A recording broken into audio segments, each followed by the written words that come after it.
యేసయ్య సిలువ మరణానికి కూడా సింహంలాగా ఎందుకు వెళ్ళాడో తెలుసా?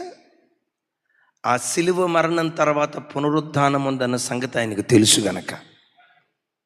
నీ జీవితంలో కూడా మారా తర్వాత మాధుర్యం దేవుడు దాచిపెట్టాడు అన్న సంగతి నీకు తెలిస్తే మారాను కూడా సంతోషంగా అంగీకరిస్తావు. సిలువ తర్వాత సింహాసనం ఉంది అన్న సంగతి నీకు తెలిస్తే సిలువకు నువ్వు భయపడవు. ఎందుకో తెలుసా?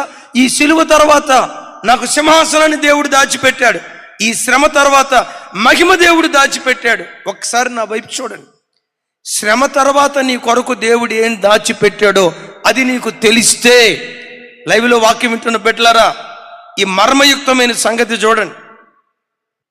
శ్రమ తర్వాత దేవుడు నీ కొరకు ఏ మహిమ దాచిపెట్టాడో అది నీకు తెలిస్తే శ్రమను కూడా సంతోషంగా నువ్వు అంగీకరించగలుగుతావు.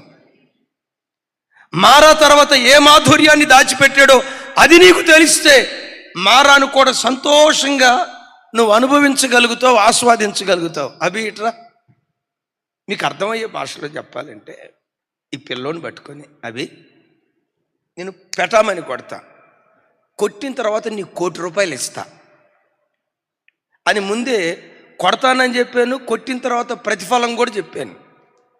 ఇప్పుడు దెబ్బ కొట్టించుకుంటాడా? కొట్టించుకోడా?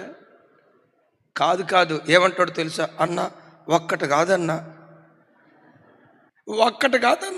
10 దెబ్బలు అంటావా? అనవా? మా వాడు అంటాడు 10 కాదట 100. మరి నీ బక్కపానం తట్టుకోలేదేమరా? అయినా పర్వాలేదన్నా. ఇప్పుడు ఓ దెబ్బ కొట్టి ₹1,00,00,000 ఇస్తానంటే ఏమంటాడు తెలుసా? అన్న ఒక్కటి కొట్టి నన్ను అన్యాయం చేయొద్దన్నా, కొట్టేది ఒక 10 దెబ్బలు కొట్టన్నా. ఒరే 10 దెబ్బలు కొడితే ఎట్టా?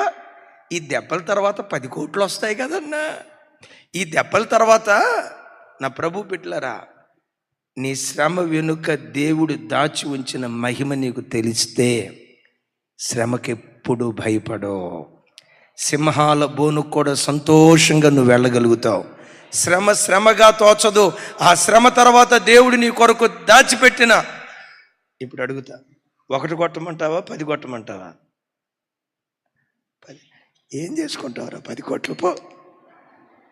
మరణం తర్వాత పునరుద్ధానం ఉందని ప్రభువుకు తెలుసు. అందుకనే మరణాన్ని కూడా సంతోషంగా అంగీకరించగలిగాడు. Praise the lord.